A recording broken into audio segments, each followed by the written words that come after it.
I'm Captain Kirk. Fascinating. I'm a doctor, not a mechanic. Thank you, love you. Mwah. Most illogical. Aye, sir. Well, that was different. Yep, lousy, but different. Places, please, and here we go. Welcome, ladies, gentlemen, bears, Paxons, and things, to episode 106, of the MuppeTrek Podcast. I'm Jarman. And I'm Steve, and we're here to compare, contrast, and confer about everyone's favorite franchises, not just ours, everyone's. That's right. The Muppets and Star Trek. That's right. We do one-to-one reviews of Muppet Show and Star Trek, The Next Generation. And we're excited to bring it to you. And this week, we have special Muppet Show guest star, Señor Wences, and special guest, Bruce Schwartz, and TNG episode, Code of Honor. Oh, yeah. And we have some feedback from the audience here from YouTube first. It was actually a Play on Nerds episode. Okay. But it was the Muppet Wizard of Oz episode we did back in the day. That is one of our most viewed episodes. It's got a couple thousand views. I know. I think because it's just so niche, because it was just, we just come up on searches for some reason with the weird mix of terms you put in there. Mm-hmm. I bet there's very few videos about that movie. So on the YouTube channel, I actually didn't write down the name of the person because I don't even think they're going to listen to this, but that's fine. They said, before Dorothy heads to her audition, Uncle Henry refers to the Muppets as the most powerful puppets in Hollywood. And they said, I can't be sure. I think this is the first and only time in the Muppet-verse where they've been acknowledged as outright as puppets. And is that accurate, Steve, you think? In canon, it might be. I don't know. I would have to look, but I can't imagine it is. Because it's funny, because in this episode we're going to review, they do make meta jokes about, we're not puppets, but puppets are cool. Like they keep making jokes about it. In this one, but I cannot imagine that that Jim took himself so seriously that he never poked fun at the fact that they were puppets at some point. That's true. Yeah. I can't imagine it. Now, mind you, I could be wrong. This could be a huge reality thing, but I bet you if I search just a little bit, I could find something. But it was a good observation. I could probably find something on Tough Pigs where someone has written an entire article about every time. Yeah, that's true. The Muppets have admitted they're puppets. Muppets admitting puppets. And also Daniel Peter Hitch on Twitter said that we are one of his favorite podcasting duos. And it was in a response to the Podcasting Movement account, which is a big social media thing that brings podcasters together, put out this question of who are your favorite podcasting duos on Twitter. And yeah. And so Daniel Peter Hitch was like, you guys are one of my favorites. He listed a few different shows, but we were on the top 5 list there. So thank you, Daniel Peter Hitch. That's crazy. I love it. Well, maybe we'll get some listenership. Who knows? We'll be okay. I'm going to try to be good now. You guys didn't even know before. And Aunt Sam Thompson on Twitter said, when you get to the Chris Langham episode, which is not on Disney Plus, I recommend using archive.org to watch it. So thank you, Aunt Sam Thompson. Yeah, we'll eventually get to that episode. Is that the one with the guy who was... I think that's the one that we've previously said we will not. Oh, that's right. That's the guy who might have been accused of sexually abusing a child, something like that. We'll look it up. I don't want to... In fact, we should probably cut that right there. Okay. Just put a flag in, please. Cut that assumption there. Okay. So that might be an episode we don't watch. We're still checking it out. So we're going to see what that's all about and see if there's a reason why we shouldn't even review it. But we'll check it out and get back to that. But thank you for giving us an option to check it out for sure.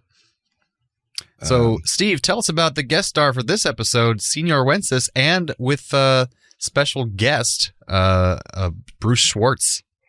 Yeah, that's right. Señor Wences, a ventriloquist that came to America in the 30s. He was performing in clubs until his big break and was on the Ed Sullivan Show. And he guested 48 times. Wow. On the Ed Sullivan Show. He had shows in Vegas and on Broadway. And he received a Lifetime Achievement Award from the U.S. National Comedy Hall of Fame in 1996. At the age of 100, he finally agreed to retire and actually passed on his characters and his act to a female ventriloquist named Michelle Lafong. He lived to 103. Does some of his act. And he died in 99, a few days after turning 103. Crazy. Bruce Schwartz has actually been on the show before. He performed on the Cleo Lane episode. So we've seen him before. But what does our audience know him from? Well, my dad's generation knows Señor Wences from things like US TV appearances and the Ed Sullivan Show. But most folks in our generation, we have no exposure, really. And then with Schwartz, unless you take yoga in Pasadena, California, no, you don't know Bruce Schwartz either. That's what he does now? Yeah, he owns a studio in Pasadena, California, and has been teaching since 98 or something like that. So I'd say my knowledge of Señor Wences was there without me knowing it. My father growing up would always say, "Sarai, Sarai, Sarai, it's okay, it's okay." I kind of remember that. Yeah, and I never knew what it was from. I just thought it was a weird thing he said, and it must have been from something. But then I didn't know it was Señor Wences that he was quoting this whole time, probably from the Ed Sullivan Show. So there you go. But what are these two guys up to on the Muppet Show this week? Well, backstage, everyone embraces the fact that they're putting on a puppet show, and Fozzie tries to work them into his act, and he eventually makes rebellious marionettes. On stage, Kermit introduces Señor Wences and Bruce Schwartz, but first we get Geppetto and Pinocchio, and he sings a groovy tune, Puppet Man. Up next, we get Señor Wences with Johnny and Pedro in an amazing spinning plate act. It's just incredible. Following this, we get a veterinarian's hospital where Piggy tries to play a puppet to the announcer, and on the table is Pinocchio, who wants a nose job. Following this, we get the Swedish chef who makes a little dancer with dough on his hands and performs These Boots Were Made for Walking and sings it. It's so good. It was so short, too. Kermit introduces Bruce Schwartz, who performs in a dimly lit Japanese bunraku style piece. I tried to get the words right there. And it's like a real serious piece of puppetry with fan work and mask work and a story about a ghost. It's kind of crazy. And up next is a dancing clown, which can be seen being puppeted by Fozzie above. It begins to fight him and eventually pulls him down. Señor Wences hits the stage once more. This time he is joined by Cecilia Chicken, and I believe he does a little bit of phone work here, and it's really good. Kermit thanks Señor Wences and Bruce Schwartz once more. Fozzie has been turned into a marionette, and that is what we call the Muppet Show. By his own marionette. By his own puppet. It is nightmarish. Very metaphorical. What did you think of this week's episode of the Muppet Show? I thought Wences and special guest Bruce Schwartz. That's right. I thought they did a lot of meta puppet jokes throughout the episode, which I thought were funny. And saying like what a great idea that is. And Gonzo's always just saying the whole time like that sounds like a terrible idea. Just having dolls jiggling around, that sounds stupid. Probably something that Jim Henson had heard before in his previous life or earlier in his life. And he's like, haha, look at me now. And the Bruce Schwartz number I thought was really cool and would have been better if the lighting was better. I know it's difficult to put him in the darkness and the puppet and light, but it was hard to see some of the details because a lot of times it would be covered by shadow by accident. You can tell not on purpose. So the lighting was just kind of off. So you would miss some of the performance, but it was really cool. Otherwise, it was very mesmerizing to watch.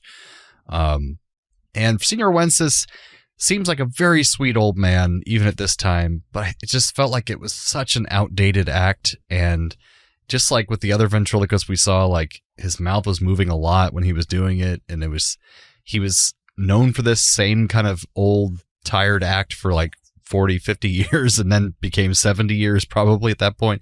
And it just, even the props looked really old and worn out. Like, it just seemed like this was the one trick kind of pony and he didn't really do anything else besides it, but it fit well with the Muppets. So it worked better than like the other, Edgar Bergen who was on there. This worked better because it was more of a fluid puppet act and they kind of integrated him into the whole show. So he made me kind of sad just to watch him, like a sad old man doing a tired routine. But, see, okay, I disagree. Okay, so I know that we have this hallmark of a good episode and a good host, and that is when the host interacts well with the Muppets. Right. And he did just nothing. There was just nothing. He had nothing to give them. What, Edgar Bergen? No. Oh, Señor Wences. Señor Wences. Oh. He had nothing to give them. Just nothing to give them. But I will forgive him because his individual pieces were so good. I didn't think they were that good. Oh, man. I mean, here's the thing. The thing you have to remember, and you have to give him just a little bit of forgiveness. Is that he's like 83. He was already 100 at this point. He's like forever years old here. So I give him a pass that I can see his mouth moving a little. It just made me sad. That's all it did. I feel like I was visiting him in the hospital and he was senile and he was just timing. He still had that quick timing. Oh, it was very quick. I will give him that. There were times where it was so fast that I missed it. And the fact that he could still spin plates and juggle that well at his age, I mean, that was really impressive. Hit every single voice correctly and not mix them, and it was just, and the telephone work stuff was a great bit.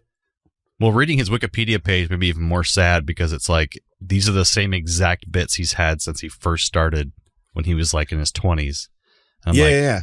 He's not changed a thing, and it's like, like this is it. This is what he's got. Sarai. I mean, once again, you just have to forget he's 83. I know. He stopped being able to do new material 10 years ago. But that still didn't make it any better for me. It still seemed really bad. That's great. And the spinning plates. Spinning plates, very impressive. And the worried puppets down below, the worried characters down below. That was just all real good. So I have to disagree with you. I agree that he had nothing to give the Muppets. He had nothing for them. But you were right. He was doing his old shtick, but his old shtick was so good that this might be the first time where they've had like a strange guest performer where I'm like, yes, thank God. Not another Mum and Shots. Thank Christ. Mum and Shots was great. I know you loved Mum and Shots that season, I think. I did like it. It was entertaining. So yeah, for me, this is a low to middling episode for me. Not definitely towards the top of the season for me. It ends there for me too, because no matter how much I like Señor Wences, there was very little music this episode. True. There was very little really Muppets. Like his two big shticks were so big. And then you add in the Bruce Schwartz thing, there was probably 6 minutes of Muppets in the entire 22-minute episode. That's true. Just realistically. I did like Statler and Waldorf had little like finger puppets at the end and they threw them off the balcony. That was cute. Oh, yeah. And I liked the opening number, Puppet Man. Like I liked that opening number with the Pinocchio doll. Cool. And Fozzie getting taken over by his own puppet was pretty smart and funny. Right. But they were short and there wasn't enough around these three big acts. Right. So I'm with you. Same. It still ends a weird middling to low episode, but not for the same reason. I guess not. That's kind of funny. Sad old man. He was great. The episode was blah. He was very happy. He was happy to be there. All right, music this week. Yes. Puppet Man, the iconic version of this was recorded by the Fifth Dimension, who is the same group that charted with the single version of Age of Aquarius. Mm-hmm. And then These Boots Were Made for Walking. This is from Nancy Sinatra. That's right. Frank's daughter. This hit #1 in the US and the UK. And the recording was backed by sort of the now infamous Wrecking Crew, which was sort of a collective of LA musicians studio musicians who were responsible for like hundreds of hits. Yeah. Through the 70s and 80s. There was just a documentary here in town at the local Enzion Indie Theater. Some service we have, I think, has it maybe. Right. It's all about how many songs they were a part of. It's crazy. Yeah, it's just incredible. Like hundreds of hits. Right. It's just nuts. And that was really the only music this week. Which is crazy. There was a brief interlude of Teddy Bear's Picnic late, but I didn't bother to pull a fact. Oh, there was Teddy Bear's Picnic? I didn't even notice. Just there was a little instrumental during, I think, Fozzie's act. The Grateful Dead. Yeah. Yeah. So what did you think was the best Muppeteering moment this week? I'm definitely not giving it to Señor Wences, but I'm going to go to probably the Pinocchio Muppet Man number. There was a ton of puppets to coordinate, and I thought it was really cool because sometimes you could accidentally see the hole in the wall where their hand would go, and you can see them quickly like covering it up with the puppet so they couldn't see where their hole was. So I was like, that there's just so much work that goes into that, and they had to even make these little holes in the set where their hands can go. And like that shows you just how much goes into this stuff. So I really like that one. All right. Well, I'm definitely giving it to Señor Wences. Dang it. Specifically his first act with the box and the quick opens and closes and hitting all the voices. The true comedy of the little voice down below commenting and worrying. And then him, an 83-year-old guy spinning 2 plates. That is pretty cool. I got to give it to Señor Wences. Well, good for him. In a middling to low episode. I'm sure he's very happy you visited him in the retirement home. So, German, what happened this week on Star Trek The Next Generation? This week we have Code of Honor, which is heralded as I found out tonight, not considered necessarily always the worst episode of The Next Generation, but at least in the top 5 almost all the time. Oh no, I thought this was it. I thought it was too, and I told Jolie that after we watched the episode, and she's like, well, let me look that up. Was this really the worst one? Because, it wasn't maybe as bad as I built it up to be. And she looked it up. This one was bad, though. Sub Rosa is apparently the one we'll get to, which is considered pretty unanimously throughout the internet is considered the worst. What season is that one? I don't remember, but I don't agree with that. I think this may be the worst. This one's bad. So anyway, you to talk about it so we can then talk about it. So the Enterprise has arrived at the planet Lygon 2 to acquire a life-saving vaccine for a fever that could kill millions elsewhere in the galaxy. But first, they must negotiate to get it from the planet's locals, who are very steeped in tradition and, wait for it, a code of honor. Most importantly, later on, you'll find out that the women own all the property and the men protect and rule it. So that's kind of how their society works. The leader of Lygon, Luton, transports up to the Enterprise with a sample of the vaccine to show them, and they give him a tour of the ship. But he's most impressed with Tasha Yar, being that she is a female protector or security officer in this case. Mm-hmm. He also makes an aside to his number 2 guy that he's like, she may work for his plans. I'm like, ooh, what is that? Oh. And as they're about to leave the ship, he thanks Picard for his graciousness and then quickly transports down to his planet while kidnapping Tasha with him. So they're going to attack them and know what to do, but the crew does some research and they figure out that Luton must have done this as part of their culture as an act of heroism, and that if Picard shows patience and then asks politely for Yar back, Luton should oblige. So Picard eventually goes down to the planet to attend a dinner there with Luton, where he publicly, in front of everybody, politely asks for Yar back. But Luton goes against his word and says he wants Yar for his wife. And when he announces that, this enrages the woman, whose name is Yarina, who was already set up to be his wife. So she challenges Yar to a duel to the death. And Luton says that if they do not duel to the death, he will not give the vaccine to the Enterprise. So Yar goes through with it, even though she knows that she'll kick the Ligonian woman's ass because Starfleet, training is just top of the galaxy. And they duel to the death, and Yar kills her with a poisonous weapon, but secretly Picard and the Enterprise crew had a plan all along, and they immediately transport Yar and the first woman to the Enterprise, Yarina, where they bring her back from the brink of death. Luton, thinking that she's dead, doesn't really mind that Yar transported away because apparently all he wanted was for his first woman to be dead this whole time so he could gain control of her land. So he hands over the vaccines, and Picard has the medical team go collect them. And then all of a sudden, Picard transports him and his number 2 guy up to the Enterprise, where Luton now discovers that his first woman, Yarina, is still alive. But since technically she died first, she's now free of Luton, and she binds herself instead to Luton's second guy instead. Luton then in the last ditch, her first. Yeah, she becomes her first, and then Luton then asks Yar to last-ditch effort if she still wants to marry him, and she's like, no thanks. So Luton then becomes Yarina's second. She's like, you're my number 2 now. Exactly. And then they get the vaccines, Luton goes back down, everybody's happy, and there's problematic things we'll discuss later on. Yeah. So Steve, maybe you'll get into that, but what's your reaction to this episode? Okay. So some things I liked. So this is a tough one. Yeah. Because between the premise and the costume and cultural choices and the confusion of the story that actually occurred, the only body to pull out of this fire is the fact that Tasha Yar does get flushed out a bit as a character. Mm-hmm. And what I don't really like her character. I'm not saying that in itself is a good thing, but it continues to send the message and demonstrate what new Star Trek is going to be, which is going to be willing to have more in-depth episodes about single characters. Right. And characters will have more depth and more to their story to explore. Not just 3 main characters, but like an ensemble cast. Right. And so it's the message that sent that I think is the thing I appreciate about this episode. Because I don't really care for Taj. Well, yeah. I just don't care for her. And then dislikes, things I had some trouble with. I just wrote everything else.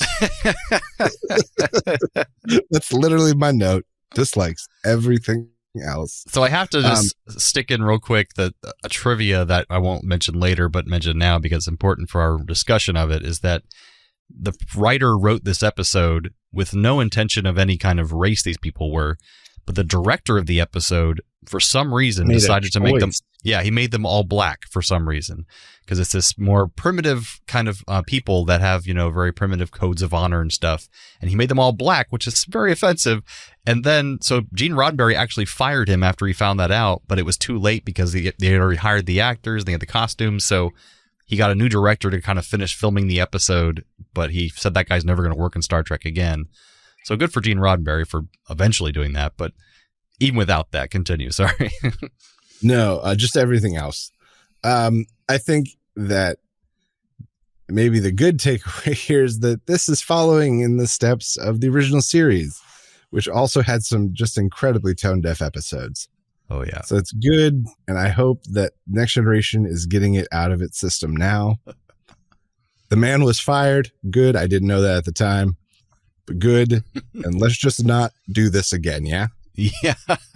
And the worst part, too, is like, I like that they were trying to develop Yar, but they do it really badly because the scenes, especially with her and Troy and Picard, were very confusing and weird, and like they were implying that she obviously is attracted to Luton.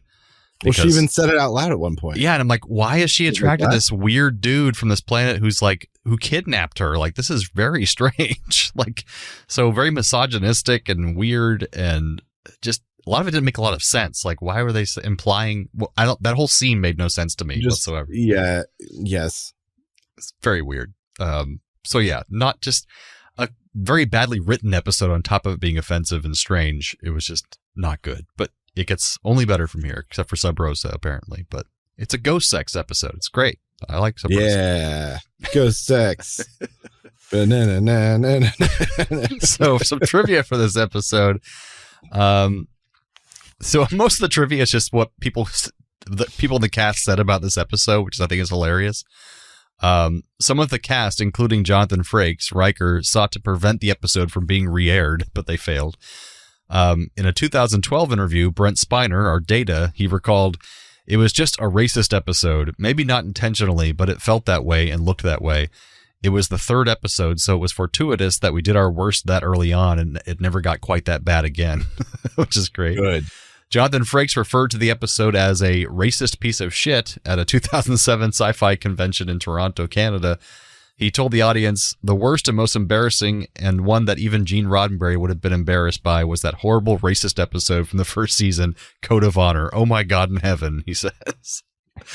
In an interview with Entertainment Weekly in 2012, Patrick Stewart agreed with fans who consider The Measure of a Man to be the first truly great episode of the series, which is coming up soon, stating that the first season had several quite weak episodes. Referring to this episode in particular, he said, "I can think of one early on that involved a race of black aliens that we all felt quite embarrassed about." He's so British and polite about that. And Star Trek Voyager actor Garrett Wang, who plays, oh my God, I'm forgetting his name, said he was in Voyager. He said this episode stinks, to which LeVar Burton agreed, adding, "Without question," at DragonCon 2010. I was at that DragonCon. About 6.5 minutes in, Picard is seen clapping for the Ligonians, and he looks like he's almost doing it sarcastically. A brief snippet of this footage has become a popular internet meme and a GIF, and it's often used to indicate sarcasm, though in the scene, Picard's actions are genuine, but it's a really funny, weird little clap he does. Nice. And that's our trivia. So, Steve, what are your Trek Connection Muppet connections this time around? All right. Well, the actor Jesse Lawrence Ferguson played Lutan. Jesse was also in the Adventures of Buckaroo Banzai Across the Fifth Dimension. He was one of the bad guys, like the Electroids or whatever they're called. Yeah, and we've reviewed that for a Play on Nerds. Yeah. So this movie also has John Lithgow in it, and Lithgow was tapped to provide the voice of Jim Henson for his entries in the audiobook version of It's Not Easy Being Green, which is one of my favorite books. Oh, very nice. And then Julian Christopher, who's the actor who played Hagon, he has had bit 1 and 2 line parts in 113 movies and or TV shows. Wow. There's 139 B credits, but the roles are all quick, tiny things. Not all of them, many of them. It's getting them paychecks. So he played a prison truck, and this is where the jar just opens up. I hope you're ready. He played a prison truck driver in X-Men 3: The Last Stand. Oh, God. Which also had Patrick Stewart. And this is where I just go down this this rabbit hole of people that were on Sesame Street that were in X-Men 3. Random. It just kept going. So let's see. We got Rebecca Romaine. She did A Word of the Day in season 41. Halle Berry did A Word of the Day in 43. Kelsey Grammer was the voice of Snowball the Pig. This is not related. It's in Hallmark's made-for-TV version of Animal Farm, which was done by the Jim Henson Creature Shop. Oh, nice. James Marsden, Word of the Day, season 42.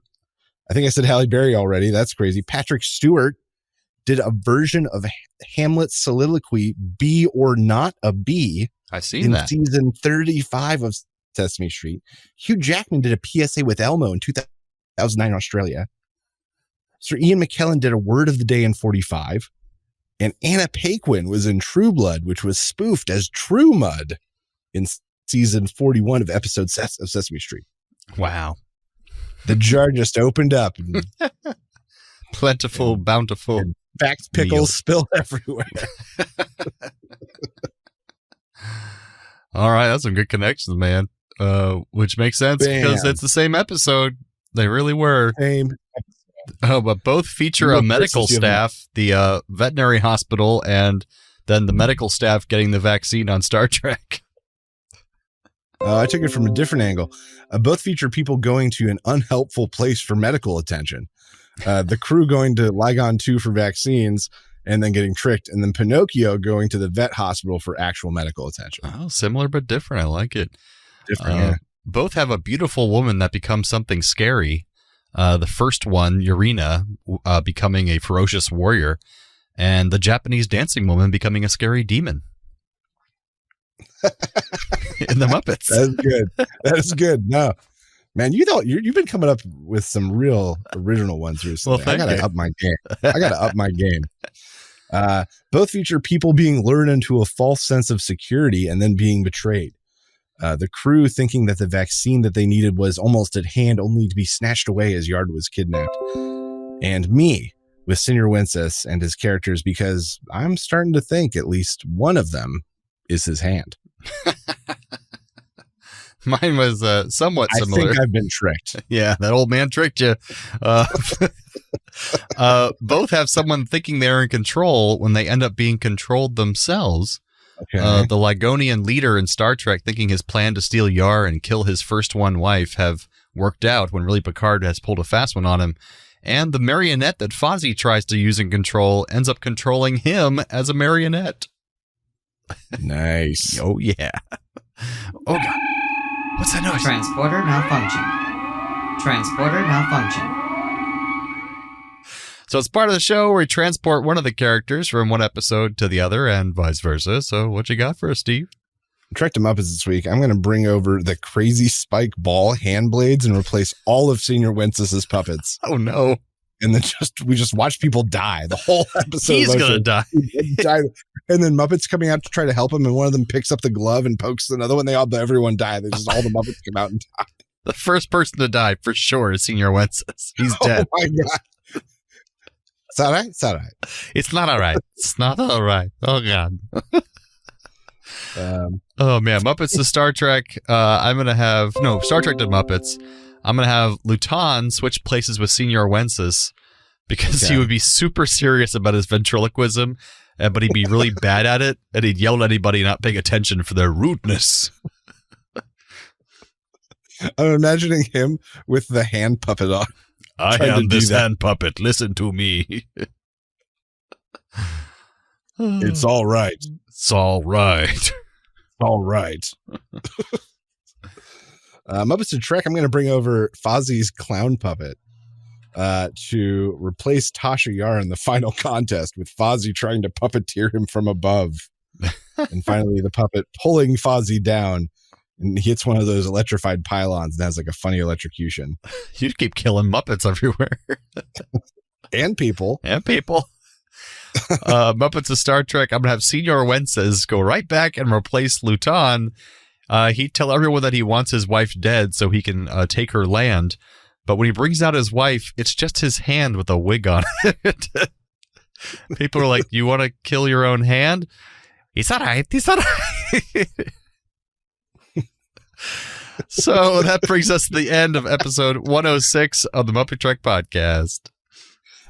Join us next time for the Muppet Show with special guest Debbie Harry. And the Next Generation episode, The Last Outpost. So, from the lovers, the dreamers, and us, live long and prosper, everyone. Bam. Thanks for listening to the MuppeTrek Podcast. Be sure to follow us on social media on Facebook and Twitter. Subscribe to us on Apple Podcasts, YouTube, Spotify, or your favorite podcast platform. This podcast has been brought to you by A Play on Nerds.